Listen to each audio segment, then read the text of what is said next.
Picture a forest, a hard one, buried under a thick layer of snow where the bark of 100-year-old trees cracks like a gunshot in the deep cold, cold enough that it catches your breath. And suddenly, through this frozen hell, a silhouette slips out without a sound. A big cat moves across the drifts, and right above it hang wild grapevines, locked solid in ice. It sounds like nonsense, like a glitch in the simulation, but no. This is real. This is the strangest and most illogical place on our planet. The Southern Appalachians, the Great Smoky Mountains on the line between Tennessee and North Carolina. A place where a southern jungle collided head-on with the frozen north. And today, we are going to break down how this insane ecosystem even exists and what monsters survive inside it. Let's start by figuring out where we even are. The spine of the eastern United States, the oldest mountains on the continent, worn down over hundreds of millions of years. You know, when we say the word forest, a boring picture comes to mind right away. Pines, snow, a few bears, a typical hard northern woods. But the Southern Appalachians are a completely different story. They are a total break from the pattern. Imagine somebody took a piece of the Amazon and a piece of Canada, threw it all in a blender, and hit the button. That is the Great Smoky Mountains. You walk through the forest and you see a northern red spruce, a tree that belongs up in Canada, and right next to it, a magnolia and a rhododendron thicket that belong down in the humid south. Under your feet, a spring wildflower is coming up, and around you, the trees drip with moss. How is that even possible? The whole trick is the Ice Age. When the glaciers ground their way across the continent thousands of years ago and wiped out everything living, they never reached these mountains. The ice stopped to the north. And so the ancient, warm-loving southern plants survived here. And then the climate changed. It got cold, and northern species moved down from the high country. And they had to learn to live together. It is like locking a person from Miami and a person from the Arctic in the same apartment. That is exactly why the wildlife here scrambles your brain. This is one of the most biologically diverse temperate places on Earth. The Great Smoky Mountains alone hold something like 19,000 documented species, and scientists believe there may be tens of thousands more that have never even been named. The Southern Appalachians are a multi-story building. On the bottom floor, down in the dense ferns and laurel, small predators hide. A little higher, the hoofed animals break trails through the snow, and up in the branches, its own life is going full speed. And the density of it is the shocking part. This is not a see-through pine grove where you can look a mile ahead. This is a jungle. It is fallen tulip poplars, 3 arm spans thick. It is dense laurel and rhododendron so tangled that people literally call the worst patches of it laurel hell, because you cannot walk through it, you have to crawl. In summer, it is humid and stifling, like a sauna. The heat is brutal, and the air is so wet it is hard to breathe.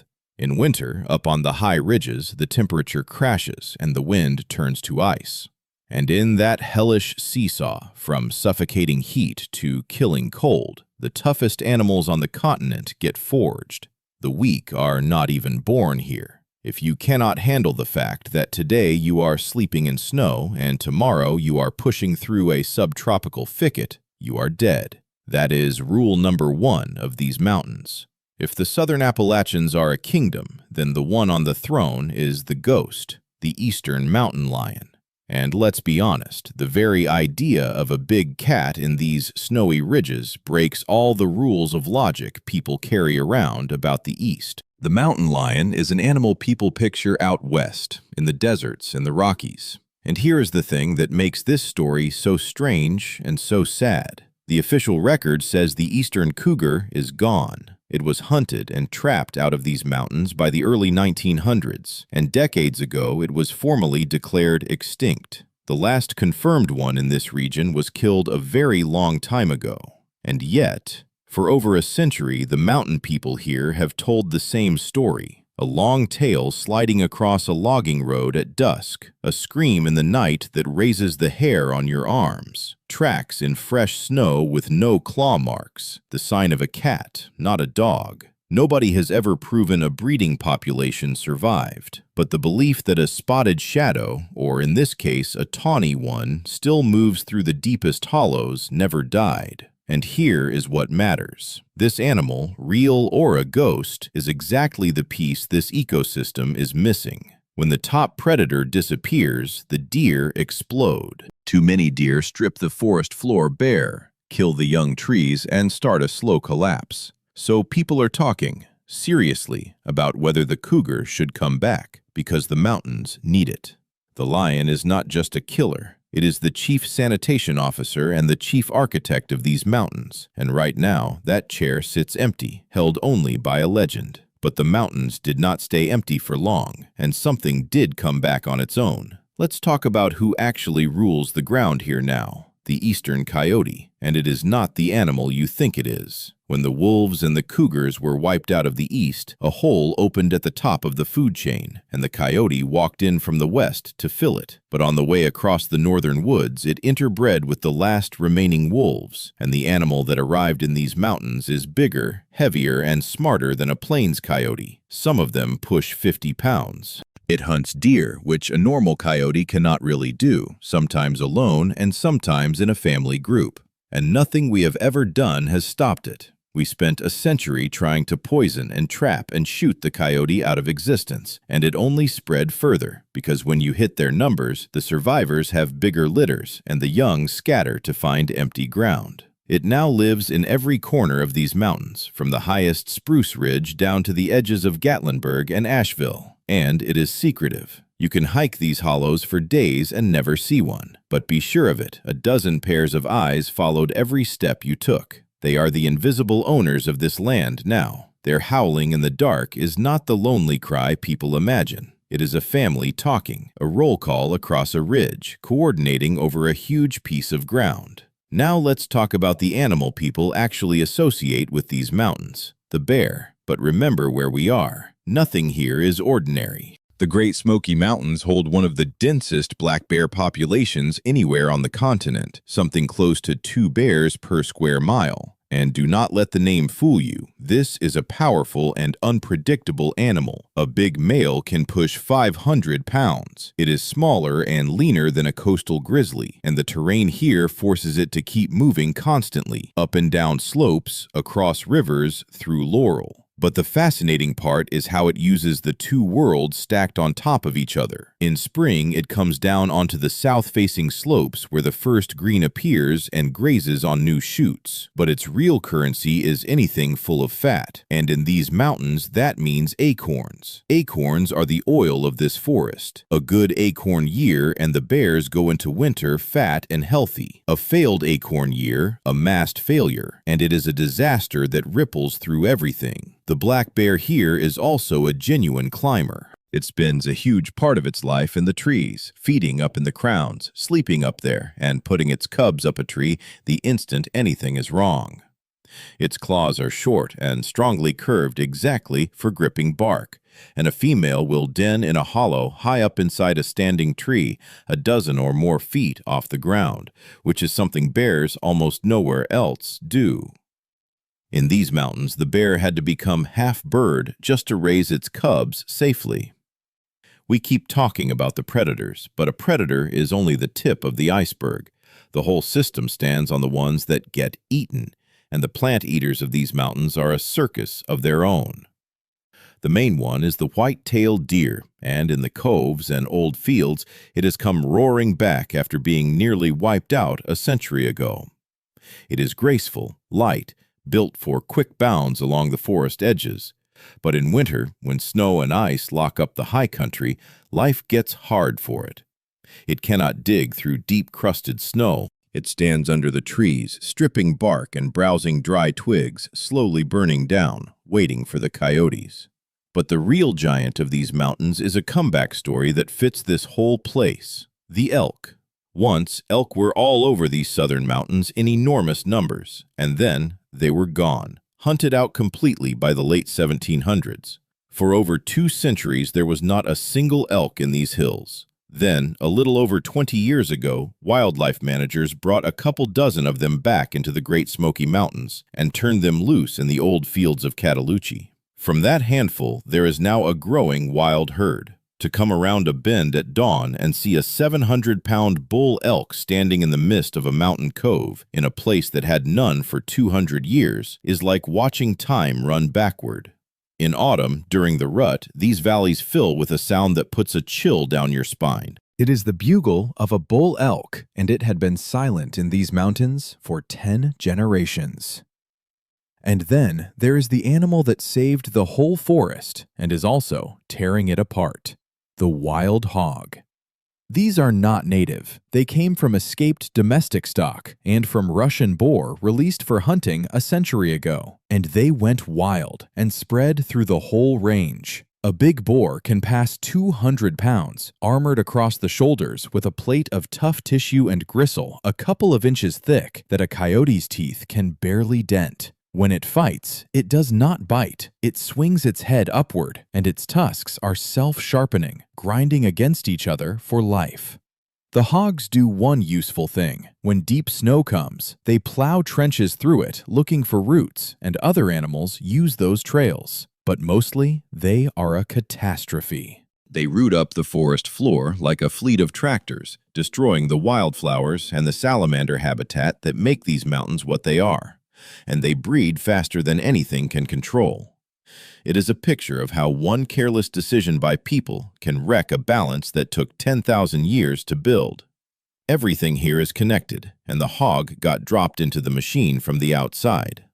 Let's talk about the ones that usually rule a northern forest. Well, we already did, and that is the strange part.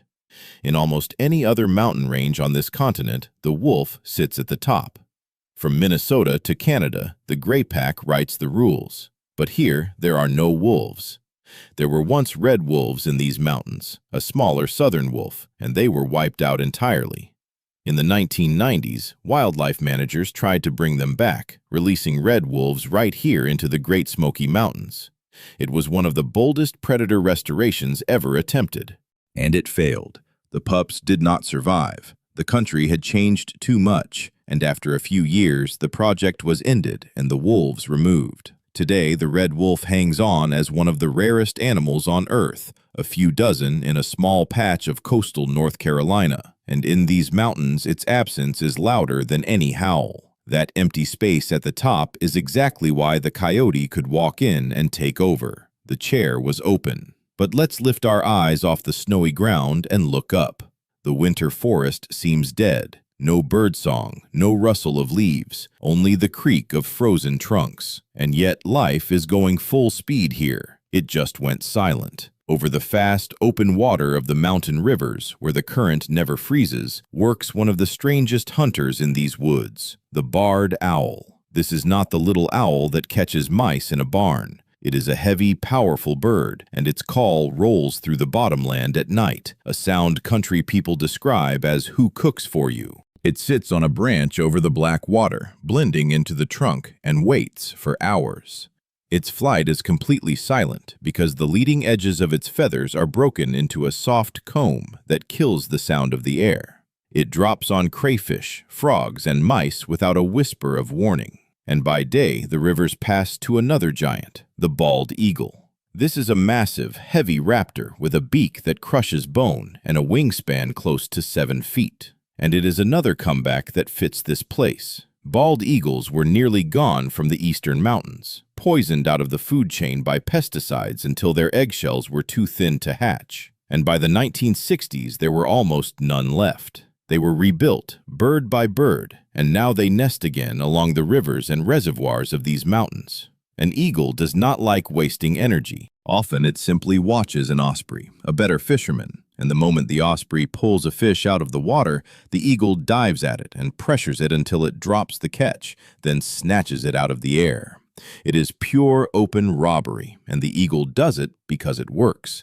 Nobody argues with a beak the size of a hatchet. We are used to admiring the giants, bears, elk, eagles, but the real meat grinder in these mountains happens down under your feet, in the deadfall, among the roots and the rotting logs. Let's look at an animal that seems to have wandered out of somebody's living room, the bobcat. If you saw it from a distance, you would think, "Oh, what a big, handsome tabby. I should go pet that." It is a little bigger than a house cat, gray and spotted, with a short bobbed tail and tufted ears. Do not reach for it. It is concentrated primeval fury in a small package. Its jaws can crush the skull of a large rabbit, and cornered, it will throw itself at a dog without a second of hesitation, and the dog will regret it. The bobcat is the perfect ambush hunter of the lower forest. It does not chase prey across the snow. It sits in cover on a low branch or in a laurel thicket, waiting for rabbits, mice, birds, and young deer. It has thick, dense fur that saves it from the cutting wind. It is a loner, a hard survivor that depends on no one. The mink is a completely different story. It is the engine of evolution for the small predators of these mountains, a tireless member of the weasel family. Where the bobcat waits, the mink runs. It races along the banks, dives under the snow, checks every hole and every gap under the roots. It can chase a squirrel through the treetops fast enough to make you dizzy, and it swims into ice-cold water like it is a warm pool, hunting crayfish and frogs. It is incredibly enduring, covering miles a day through the loose snow. It eats everything, an absolute all-rounder that these mountains hammered out for endless motion. Winter in these mountains is not just a season, it is a physical stress test on the materials themselves. The temperature drops so low up on the high ridges that the trees crack from the inside, and in that moment, an animal comes onto the scene that does not care about the cold, or the bears, or common sense in general. The fisher. You have probably never heard of it, and it is one of the strangest predators in these woods. It is a large member of the weasel family, dark and low and muscular, and despite the name, it does not fish. It was trapped out of these mountains completely, and it has been coming back, spreading south down the Appalachian spine into country it had not held in 100 years. Its feet are huge for its size, working like snowshoes on the crust. And it is one of the only animals on the continent that reliably kills and eats porcupines, flipping them onto their backs to get past the quills. It is raw, uncontrollable ferocity packed into a body that flows through the deadfall like water. But the animal that owns the deep snow is coming back from the north, too. The northern flying squirrel up in the high spruce, and beneath it, something worse for anything small. When the crust forms, the weasel comes into its own. There are two here, the long-tailed weasel and the tiny least weasel, and in winter, both turn pure white, with the long-tailed keeping a black tip on the tail. Their bodies are narrow, long, and flexible as a snake, and that shape lets them go straight down any mouse tunnel there is. For a vole in its own burrow, there is nowhere to run.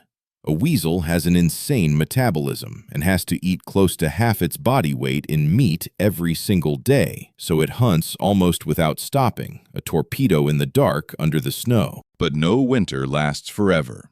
April comes. The snow gets heavy and starts to sag, turning into a deadly slush. By day, the sun melts the top layer, and at night it freezes into a crust of ice. That crust cuts the legs of everything, from hogs to deer, bloody. And in exactly this hardest, hungriest time, the ground starts to move. The mountains wake up. The first ones out of the dens are the black bears, and they are angry, very angry, and hungry. All winter, their bodies burn through the fat, and now they need food immediately. A spring bear that woke up early or did not put on enough fat in the fall is one of the most dangerous things in these mountains. It wanders the forest like a machine with no brakes. There is no green yet and no berries. What does it eat? Whatever it can catch. It starts actively hunting fawns and elk calves, and without hesitation, robbing any carcass it can find. As soon as the first shoots and the wild ramps appear, the whole forest turns into an enormous cafeteria. The hogs, which barely made it through the winter on herd discipline, start greedily rooting up the thawing ground. Spring in these mountains is short and aggressive. The animals rush to rebuild their strength before the short, suffocating summer, when clouds of biting insects and the heavy rains come down on them. This forest never gives a break. Either you are fighting the snow or the heat or your competitors, and it is exactly this endless race to survive that makes the animals of these mountains some of the toughest and most unique on the planet. You know, after the frozen horrors of winter, you might think summer in these mountains is a resort. The snow melted, the birds sing, it is warm. Not a chance. Summer here is a trial harder than the January cold. It is a genuine green hell. The Great Smoky Mountains get their name from the thick blue haze that hangs over them, and that haze is water. The humidity here is enormous. The temperature climbs, the air holds moisture at nearly total saturation, and it gets so thick it is hard to breathe.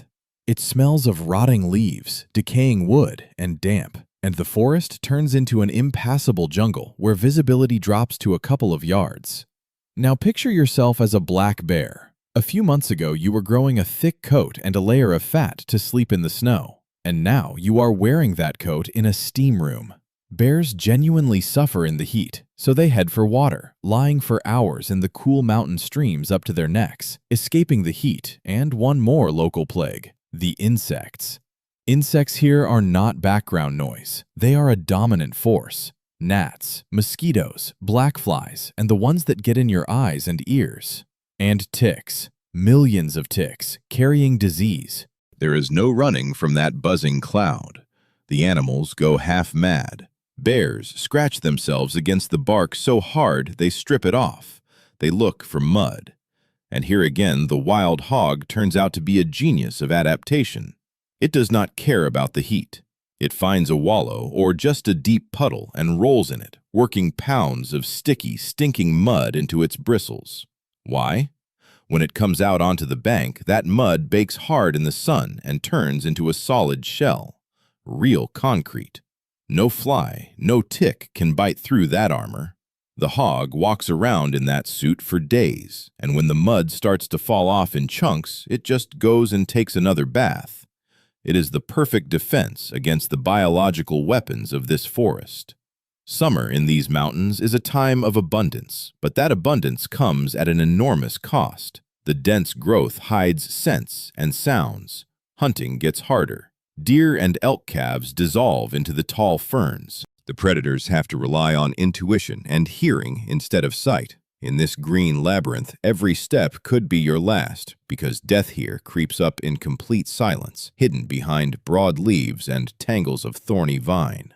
Now let's step away from the mammals for a minute and use some logic. We are in a region where, in winter, the high country locks up in ice and the streams run frozen cold. By rights, there should be almost no cold-blooded animals here. Reptiles and amphibians should not be able to survive conditions like that. But the Southern Appalachians laugh at the rules again, and here they did something no other place on Earth did. These mountains are the salamander capital of the world. There are more species of salamander here, in more variety, than anywhere else on the planet. Dozens and dozens of them, many found in these mountains and nowhere else. Every cove, every stream, every wet rock has its own kind. The reason is that same Ice Age refuge. While the glaciers scoured the north, these creatures survived in the wet mountain hollows. And then each isolated stream and each mountaintop became its own island, and the salamanders on it evolved alone for thousands of years until they became something new. Meet the hellbender, the giant of the group.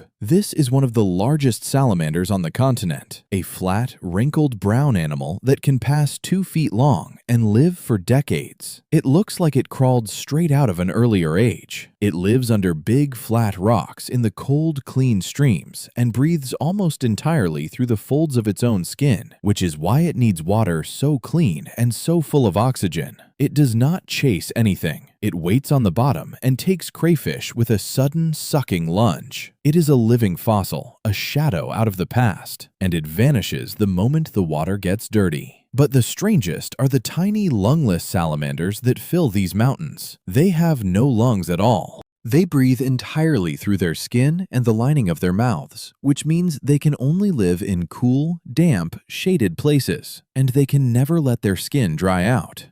Some of them spend their whole lives on a single mountainside and nowhere else in the world.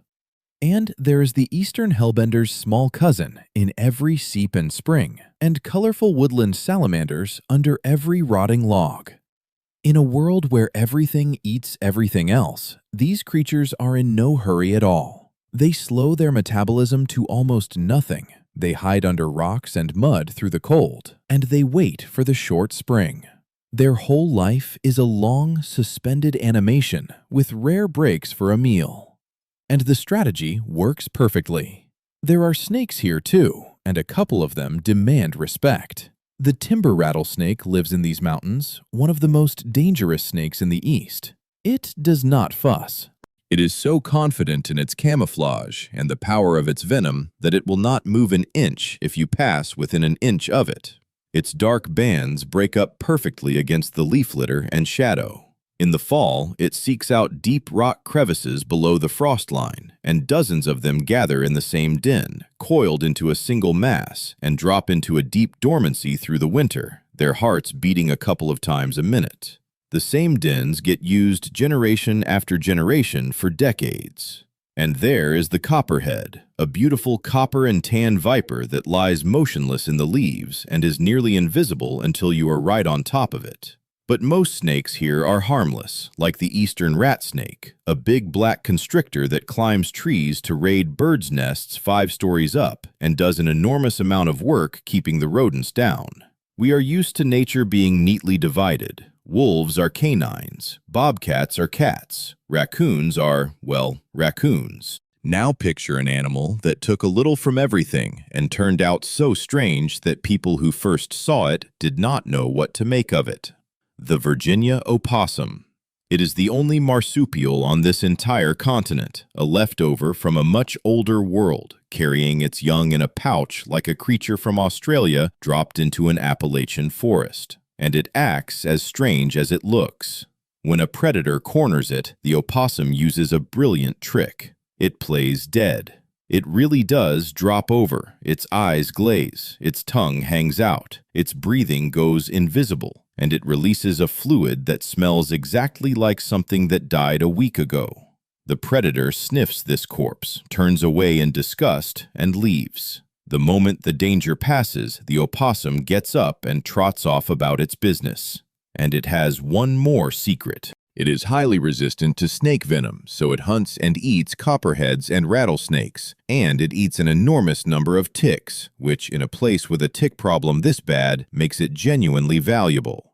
The bobcat, meanwhile, behaves differently in these mountains than a cat does out west. Here, it tries to stay completely invisible, keeping to the densest laurel on the steepest slopes. It hunts rabbits and mice and young deer, waiting in ambush. No long chases, 1 or 2 bounds, and it is done.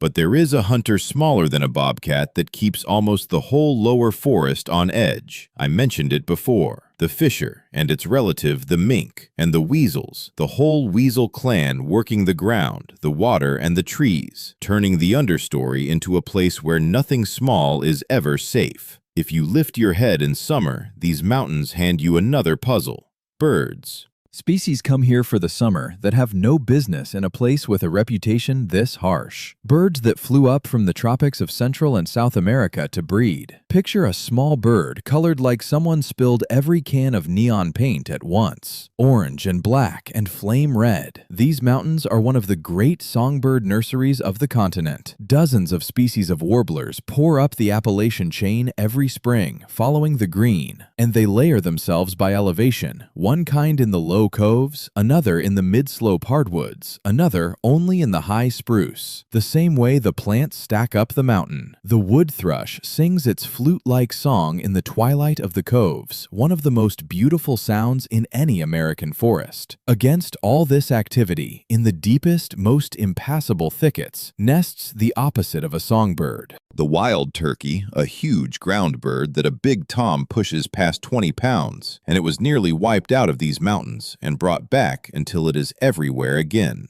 In spring, the males fan their tails into enormous displays and drum out a booming call that carries across the coves. And overhead, the ruffed grouse drums on a log with its wings, a deep thumping you feel in your chest before you hear it. Summer fills these mountains with millions of birds up from the tropics. For them, it is a giant incubator full of insects and food. But every one of them knows in September you have to leave, because these mountains do not forgive the ones who linger. August turns into September, the nights get cold, and in the mornings the first gray frost shows up on the grass. And that is when the craziest time in these mountains begins, the feeding frenzy. It is not just preparing for winter, it is a mass hysteria, a race for survival where life itself is on the line. Every calorie, every gram of fat right now decides whether you wake up in spring or stay forever in a frozen den.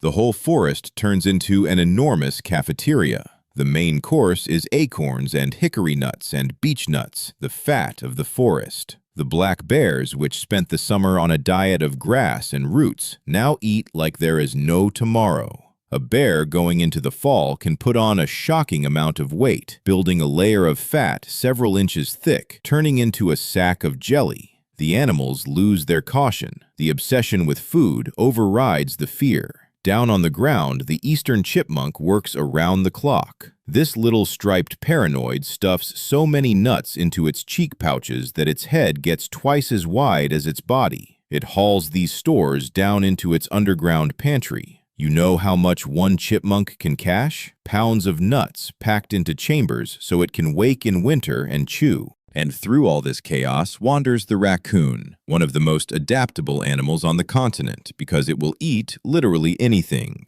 By October, it has eaten so much its belly nearly drags, and so has the groundhog, the woodchuck, the one true deep hibernator up here, which packs on fat until it can barely walk, then goes down into its burrow, drops its heartbeat to a few times a minute, and sleeps through the worst of the cold, while its competitors wear their feet raw looking for food. The animals work themselves to exhaustion because they know the first real freeze is coming. The forest will drop its leaves, the insects will die, the birds will fly, and the streams will lock up. These mountains will close the doors of their green paradise and turn back into a merciless, frozen world. The cycle will close, and only the ones who prepared in time will survive it. Listen, we have talked about these mountains in daylight, but when the sun drops behind the ridges, this forest does not sleep. It just changes owners. The night shift comes on, the time of the ones that cannot stand the light. And believe me, in the dark, things happen here that are no less strange. Between the trunks of the big trees, silhouettes slide without a sound. Flying squirrels, small rodents with enormous black eyes, and a flap of skin stretched between their front and back legs. A flying squirrel climbs to the very top of a tree, pushes off, and simply flies. It can glide the length of a football field, steering with its tail, curving around branches with total control. It looks like magic, but the squirrel is not doing it for fun. It flies to survive, because something is hunting it. The eastern screech owl and the barred owl drop out of the dark in complete silence, and if the flying squirrel does not make it into a hole in time, it becomes dinner. Down in the leaf litter, there is a hunter that looks like it wandered out of a cartoon and turns out to be merciless. The short-tailed shrew, tiny, mouse-shaped, with a long, pointed snout. This animal is a hostage to its own metabolism. Its heart beats hundreds of times a minute, and it burns energy so fast that if it goes a few hours without food, it dies. So it rockets around under the leaves like something wound too tight, attacking insects, worms, and spiders. And here's the part almost nobody knows. Its saliva is venomous. It is one of the very few venomous mammals on Earth, and that venom lets it take down prey larger than itself and store paralyzed animals alive for later. Its whole life is one short, furious flash. We are used to thinking that in the wild it is every animal for itself. Bears, bobcats, coyotes, all loners fighting over a scrap of meat. But that is not quite true.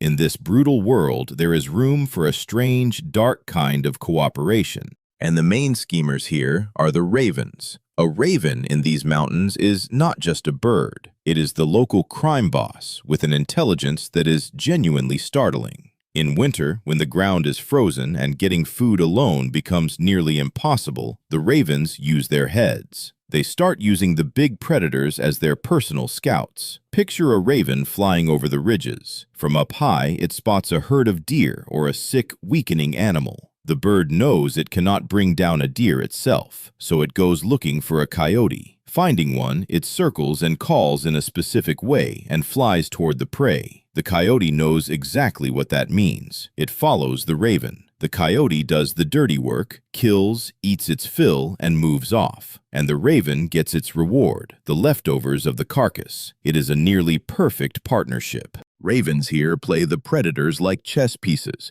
and they remember faces, they remember routes, and they cache food in the snow where nothing else will find it. Let's talk about size. We have already covered the deer and the elk, but in the most remote, boggy stretches of these mountains, there is a genuine colossus that came back from nothing. The moose. Wait, no, that one belongs farther north. Here, the giant is the returned elk, and in the highest balds and remotest coves, the biggest of the bulls. An adult bull can weigh close to 1,000 pounds, with antlers spreading over 4 feet. Its front hooves are deadly weapons, sharp and driven straight down, and a bear or a pack of coyotes that goes after a healthy adult is taking a serious risk. When it is cornered, it backs into a thicket so nothing can get behind it and faces whatever came. Predators hate approaching from the front. They circle, they test, and it becomes a long, cold siege. And in the wettest bottoms lives the beaver, the true architect of these waters, felling trees with iron-hard teeth and flooding whole stretches of the bottomland. And every dead standing tree it leaves becomes a home for woodpeckers, and every pond it builds becomes habitat for otters, frogs, and ducks. The beaver is doing for free exactly the wetland restoration work that agencies now spend fortunes trying to do. We spend a lot of time looking at what happens on the surface, but when January drops a heavy load of snow and ice on the high country, there is nothing to do up on the ground. There is only cold and death up there. A big part of life moves underground, and down there, its own dramas play out. Take the badger, which reaches the western edge of this country, and the animals that took over its work here. In these mountains, it is the groundhog that is the main architect, digging whole underground systems. Its burrows are not just a hole. They are labyrinths with several entrances, sleeping chambers lined with dry grass, and separate rooms. In winter, the temperature inside never drops below freezing, even when it is far below zero outside. The groundhog sleeps, but its comfortable apartment attracts uninvited guests. Foxes, cold and hungry, often try to move into an abandoned wing of the burrow to get warm. You end up with a strange arrangement, a fat groundhog asleep on one level and a shivering fox on another. The eastern cottontail avoids the underground entirely. It does not dig. Unlike the snowshoe hare up on the high ridges, which turns white for winter, the cottontail stays brown. Imagine how foolish that looks on white snow. But it wins in another way. It does not live in the open. It jams itself into the thickest tangles of fallen timber and laurel, under roots where the snow does not reach. It gnaws narrow tunnels through the deadfall so tight that neither a fox nor a bobcat can follow it. And up on the highest peaks, where the spruce and fir stand like a piece of Canada dropped into the south, the snowshoe hare does turn white, and it moves across the crust on huge padded feet while everything chasing it sinks. Mid-January passes. This is the darkest and hardest time in these mountains. The snow is not soft powder anymore. It has settled and hardened. The cold presses down until the trees crack from the freezing sap inside, a sound like a gunshot echoing through the dead silence. The forest goes still.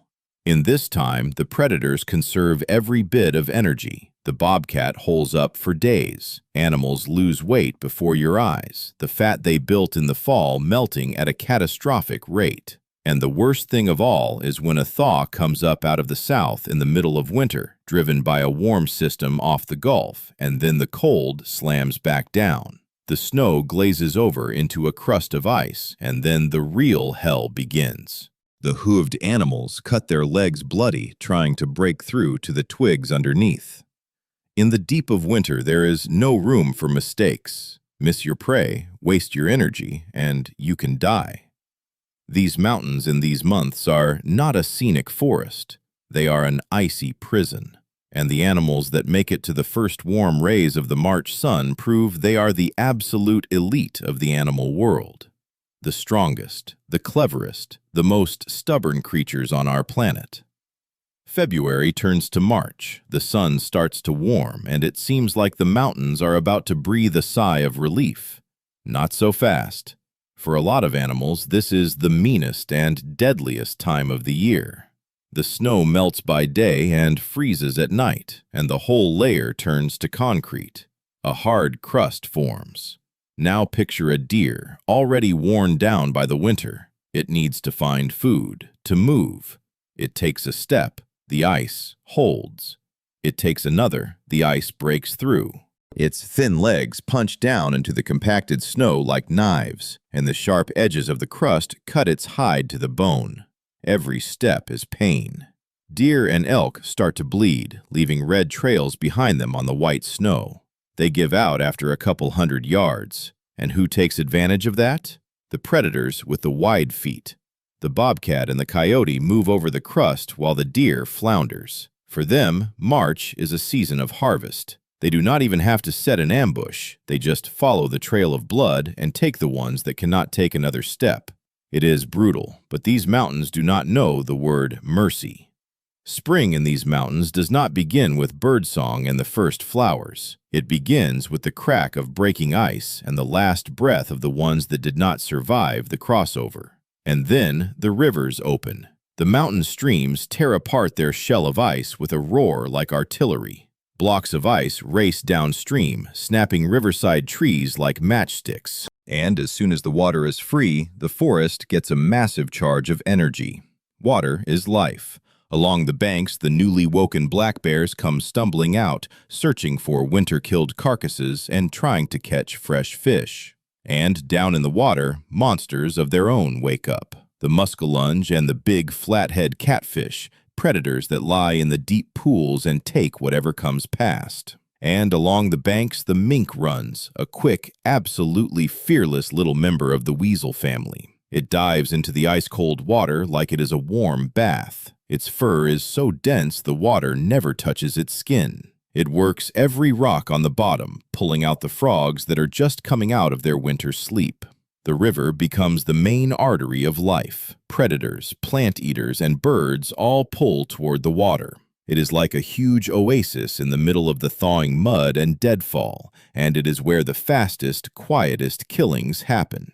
Listen, we have come to the hardest moment, the one the old hunters build legends around. The clash of two absolute heavyweights, the black bear and the wild boar. By rights, in normal nature, giants like this should avoid each other. They have no reason to risk their lives. But these mountains in spring are not normal nature. They are the Hunger Games. When a spring bear wakes up starving, its brakes come off. It moves through the forest driven by one instinct, to fill its stomach, and its nose leads it straight to the smell of anything edible. A big old boar is armored, and it is dangerous, its shoulders plated with tough tissue and its tusks like a pair of self-sharpening knives. When a hungry bear and a cornered boar meet over a carcass or a rooting patch, neither one backs down. It is a collision of two completely different styles. The bear is mass and crushing blows from paws that break bone. The boar is armor and a low, ripping strike from below. The brush around them gets destroyed. And you know who wins more often? There is no clear answer. Usually they break apart bloodied, both deciding it was not worth it. These fights are rare, but they prove one simple thing. In these mountains, there are no untouchables. Even the biggest animals sometimes bleed on the dirty spring snow. Let's turn the intensity down a little, leave the bears alone, and look at the ones whose fight for life plays out on a completely different level. Spring is the time to continue the line, but how do you find a mate when your kind is barely hanging on? The red wolf knows all about that, down in its last coastal refuge, and so does the story of every rare thing in these mountains. For the animals here, the spring breeding season is a test at the limit of what is possible. A male ranges over an enormous territory, constantly walking his boundaries, leaving marks, searching for the scent of a female. But the country is huge and the rare ones are so few, and here is the cruel arithmetic of it. When a species drops low enough, every single individual matters, and the loss of one female can suppress a whole population for years. And spring is when the plant eaters give birth. Deer and elk calves are born completely defenseless. In the first days, they cannot run. Their strategy is simply to lie in the tall grass and not breathe. They have almost no scent at all. The mother comes only to feed them, and a bobcat or a coyote or a bear spends hours scanning those thickets, trying to find one tiny spotted bundle. The life of one animal is held up by the death of another. This fragile balance hangs by a thread every single day. If we go back to the bare, sun-warmed rock of the High Balds, we find creatures there that broke the basic rules of biology. These mountains hold species that got locked in place thousands of years ago, when the last ice age ended. As the climate warmed, the cold-loving animals had nowhere to go but up, retreating to the cool high peaks, and there they got stranded, cut off from their own kind by miles of warm forest below, like castaways on separate islands in the sky. That is why the top of every high peak in these mountains is a little piece of Canada, with its own animals and plants found for hundreds of miles in no other direction. The clearest example is a tiny animal you would never expect this far south. Up on the highest, coldest peaks live populations of northern flying squirrels and red squirrels and small mammals that belong up in the boreal forest, hanging on in isolated patches of spruce and fir, sealed off since the ice age ended. And the salamanders of these peaks are the ultimate castaways. Some species of them live on the top of a single mountain and nowhere else in the entire world, because once the forest around the peak got too warm, they could not cross it to reach the next mountain, and so each summit became its own sealed world, evolving its own kind. It is the same principle that made these mountains the salamander capital of the planet. But even up on the peaks and under the snow, none of these small animals is truly safe. The weasel, desperate for food in winter, will go straight down any tunnel there is, and the fox, moving across an open snowfield, stops, tilts its head, and listens. Its hearing is phenomenal, good enough to pick up a vole scratching under 1.5 feet of snow. Then it tenses, launches almost straight up, and dives nose first through the crust. A couple of seconds under the surface, and it comes back out with what it came for. Even being buried alive under the snow is not enough to hide from the rules of these mountains.